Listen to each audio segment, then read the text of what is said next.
1300, c'est le nombre moyen de photos qui se retrouvent en ligne d'un enfant de moins de 13 ans sans qu'il ait jamais pu donner son accord. Et si tu savais toutes les infos qu'on peut déduire d'une simple photo d'un enfant, tu flipperais. On va te le montrer, mais avant ça, il y a un truc que presque tout le monde ignore sur la loi. Effectivement, en Belgique, l'âge du consentement numérique est fixé à 13 ans. Ça veut dire qu'avant 13 ans, l'enfant n'a légalement pas son mot à dire sur ce que ses proches publient de lui. Les amis, c'est donc le moment d'envoyer cette vidéo à vos parents, à votre oncle ou à votre tante et lui demander d'enfin supprimer cette photo gênante de vous habillé en Spider-Man quand vous aviez 3 ans. Et pas d'excuse de compte privé. Du moment où on peut faire une capture d'écran, on perd le contrôle de cette photo. Concrètement, avec une photo postée en ligne, vous pouvez très facilement en sortir quelques informations sensibles.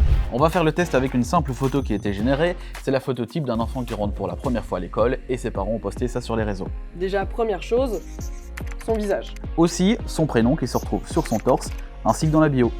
Et ensuite, en grand, le nom de l'établissement sur le bâtiment. Sans oublier, pour être précis, le nom de sa classe qui est dans la bio. Et enfin, on retrouve son club de sport sur son sac. En quelques secondes, vous l'aurez vu, on sait où il va à l'école, comment il s'appelle, on sait même sa classe et on peut très facilement trouver l'endroit où a été prise la photo. C'est ça le risque d'une simple photo. Si ces données tombent dans les mains d'une personne malveillante, ça peut très vite devenir dangereux. Donc même avant de prendre le risque d'avoir son enfant qui se retourne contre vous, c'est important de savoir toutes les données que l'on peut retirer d'une simple photo. La leçon, en gros, la prochaine fois réfléchis à 2 fois avant de poster, vérifie qu'il n'y ait pas trop d'informations visibles à l'écran sur ton image, moins il y en a, mieux c'est, et puis surtout si tu peux, poste-la sur un compte qui est privé. Et si jamais une photo de ton enfant est détournée, rends-toi sur proximus.be/sécurité digitale pour savoir quoi faire.